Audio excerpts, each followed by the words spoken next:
Yo guys, what is going on? My name is Anthony Scheme and we are back with another video for you all today. Today I'm going to be talking about a really important topic, which is going to be layering. I've had this requested a decent amount and it's something that I've wanted to dive into for a while. We're going to be talking about layering, mostly leads for your drops or bass lines in heavier electronic bass music. This is a very important part to creating a really wide lead and a really wide sound in a lot of genres. So let's hop right into it. Okay guys, so we are going to be getting started with my track Hustlin'. This is a really prime example, in my opinion, of using a bunch of different layers to create a really fat lead sound. So this is the lead sound that we're going to be talking about today.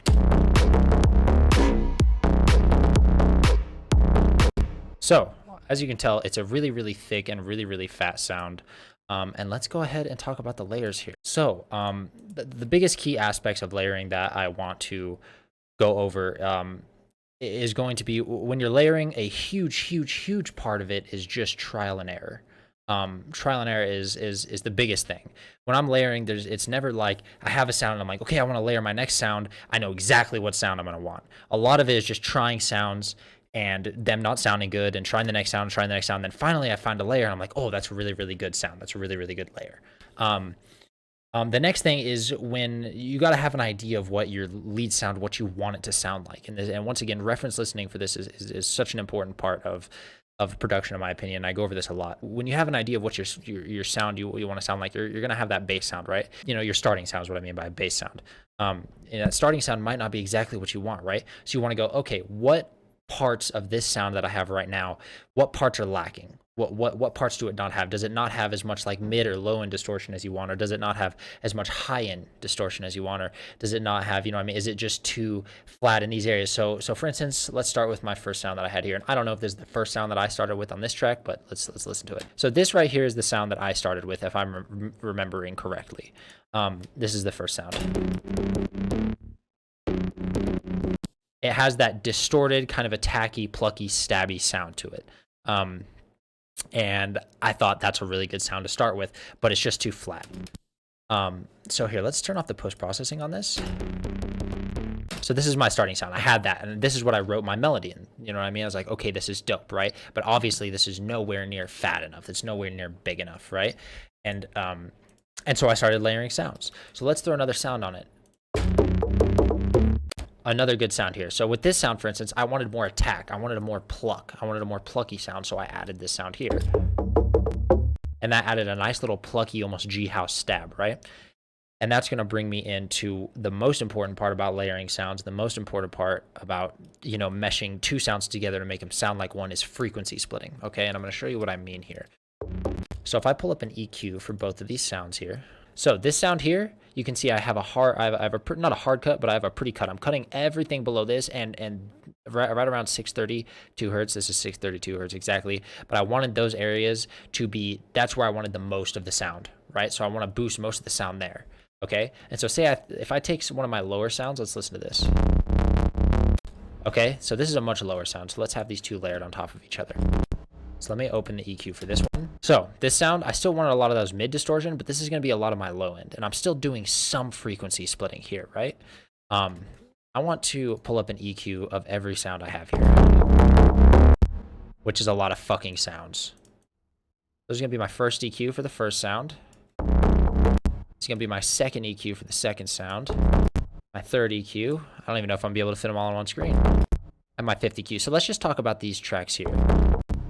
Okay, so as you can see, what I'm doing is I'm picking different parts of the sound that I want to shine, right? I'm picking different parts of the sound that I really want to shine through the mix, right? And I'm cutting other parts out that I want to have maybe another sound shine through the most. You know what I'm saying?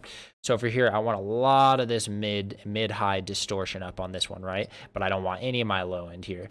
Maybe here I found a little bit of distortion that I liked on this curve here. Once again, these are really weird. EQs. This is kind of an older track. I'd probably do this a little bit more clean now, but it gives a good example, okay? And then so here I have more of that. And the reason why, even though that this is like a main sub sound for this one here, even though it's a main sub sound, I still have a lot of low end in other places. So I want to bring down the low end in a lot of different areas, so I'm not overbearing, right? I still want to do some low end layering. You know, I mean, I don't want to have just one track be on my low end. And so these are two good examples of probably these two ones here are probably my two low end sounds in these layers, right? And so here, I'm bringing both down so that they equate when put together right about in the middle. Does that make sense? You know what I'm saying? So if I just had one lead, I might be boosting around these areas, you know what I mean? From like 20 to, 100 or 200 hertz. But since I have two basses stacked on top of each other, I want to bring them both down. So when they're combined, it equates to, one full loud sub bass.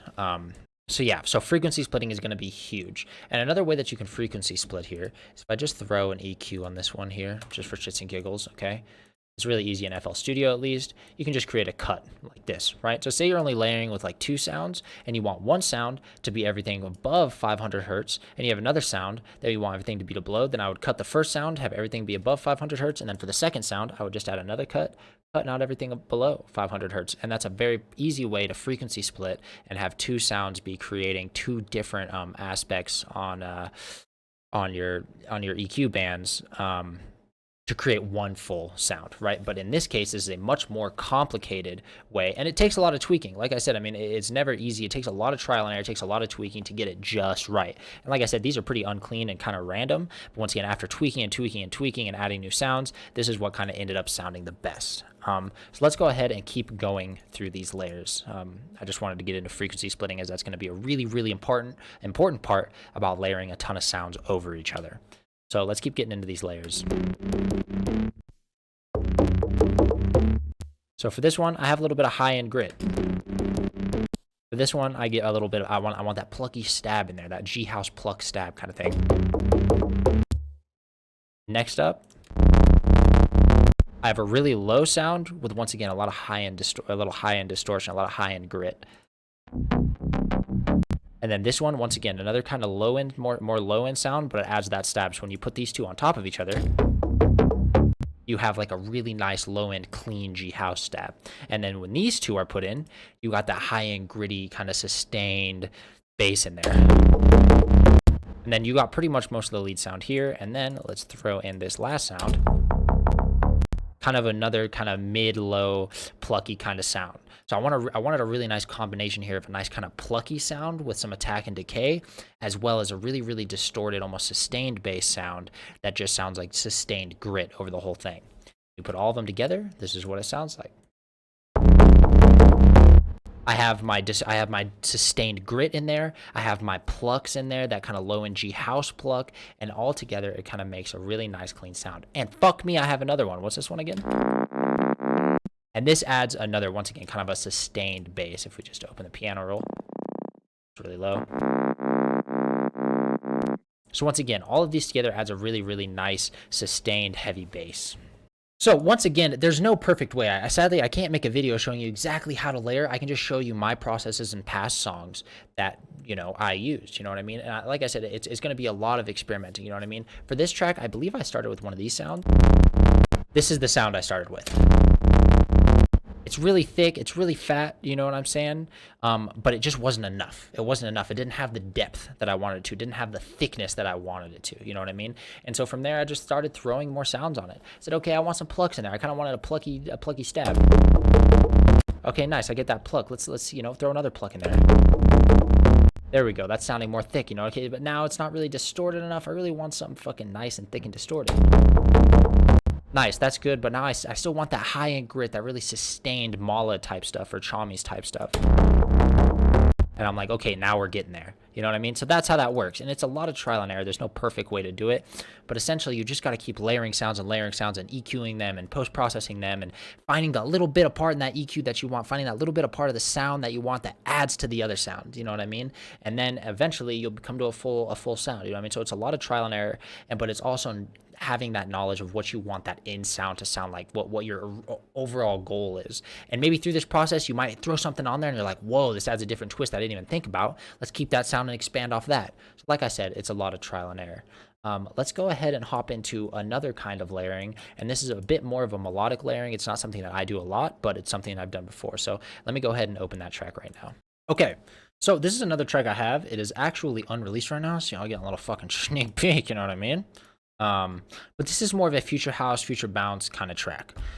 This is a lot more melodic and a lot more upbeat. So this is the one we'll be talking about.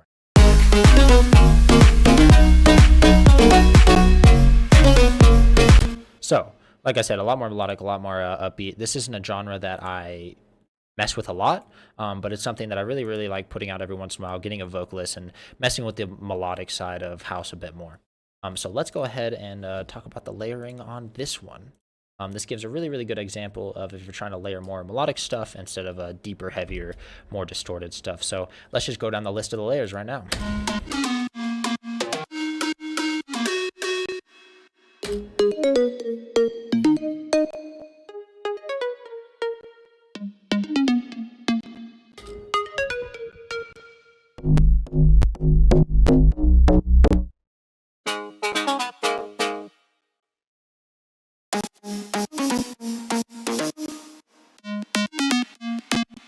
And so, with all those layers on, it sounds like this.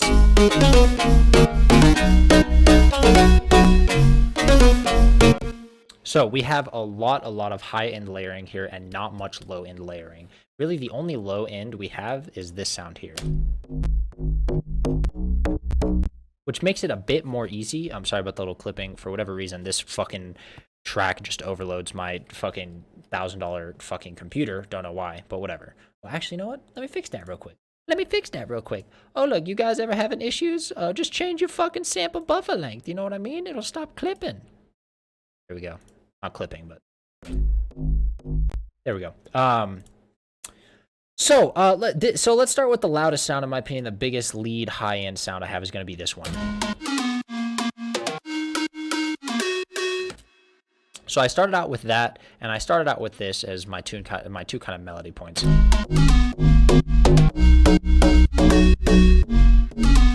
But once again, that's not thick enough. You know what I mean? There's not enough room.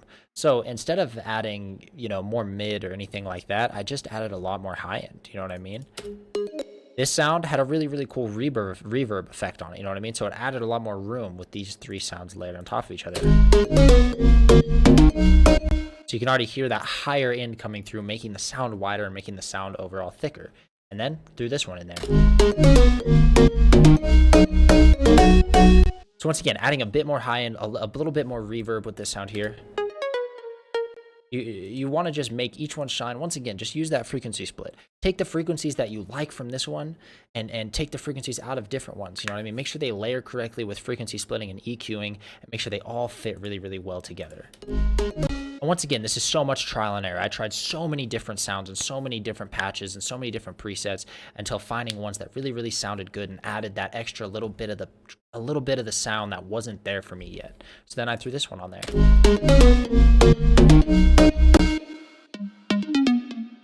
And this right here, this is kind of an important one. It has that kind of mid high, that like mid that you want in there, right? This is all pretty much low end here. But with this one on it, it adds a little bit more area in that space that's lacking because we have so many high end sounds. It's all about covering that wide range of all your frequencies. Because without this one, we'd have a lot of high end and we'd have a lot of low end, but we don't really have those mids being covered well. So this one just adds that mid to it. You know what I mean?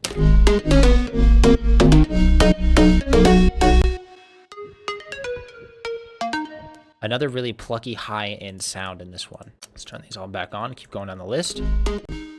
And so this sound is really a big one. This sound has this sound is using chords instead of just one note. You know what I mean? And this sound is going to add a lot of depth to it, especially when you have chords going into it. You know what I mean? Instead of just using, one line of keys on different notes, this one you actually have chords throughout there. Wait, hold on. This one, you actually have chords throughout the sound, which is going to add a lot of depth. You know what I mean? It's going to add a lot of extra space that I didn't have before.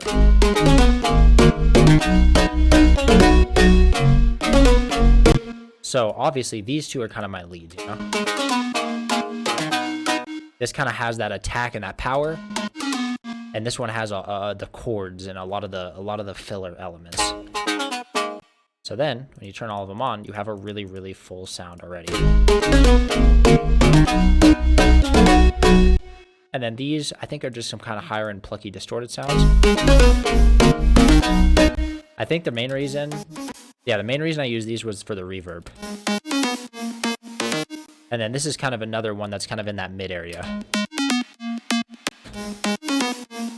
So it kind of fills up that mid area that's lacking since I have so many high-end sounds. So when they're all together, this is what you get.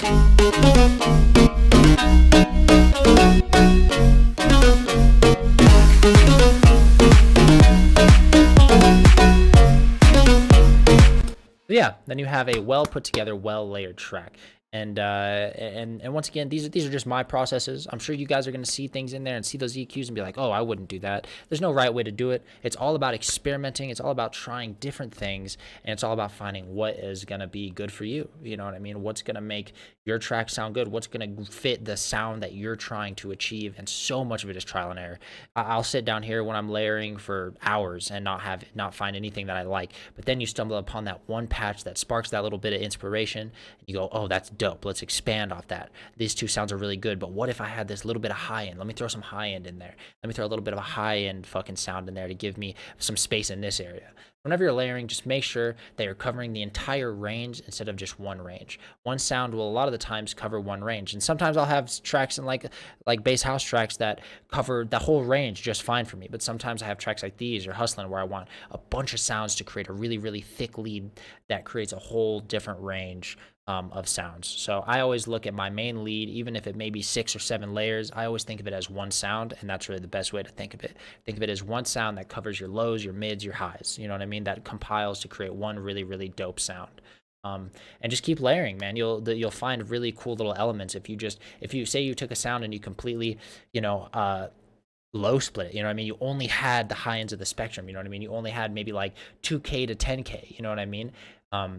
That sound might just bring that extra little spice to your track that you didn't have, of your lead that you didn't have. So it's all about trial and error, experimenting, and frequency splitting, in my opinion, when it comes to layering. Okay, guys, so that pretty much covers both of the tracks that I wanted to go over, kind of showing two different sides of the layering techniques that I use. And once again, in my opinion, there is no right way to do anything in music. There's only your way and what works for you. But hopefully you can take some of the things that I do in my layering and some of the techniques that I have, and maybe it'll help your tracks a little bit. So like I said, remember guys, it's all about experimenting. It's all about trying things. It's all about really using those EQs and frequency splitting to your benefit. So I hope this helps some of you guys. If you have any questions at all, leave them in the comments. I'm more than happy to help. If there's any of the patches that you saw in either of these songs that you really want to experiment with, let me know. I'm more than happy to save them and send them off to you. And go into depth. And maybe if you guys heard something in one of these songs that you want to know a little bit more about, one of the presets or patches or anything like that, let me know. I'd be more than happy to make a video going in depth on the sound design that went into any of those sounds or patches. So hope you guys enjoyed. As always, make sure to fucking hit that subscribe button, because we're going to be always making more dope videos going in depth on my processes and how I make music. So hope you guys enjoyed. Hope you guys are doing well. Love y'all. See you on the next one.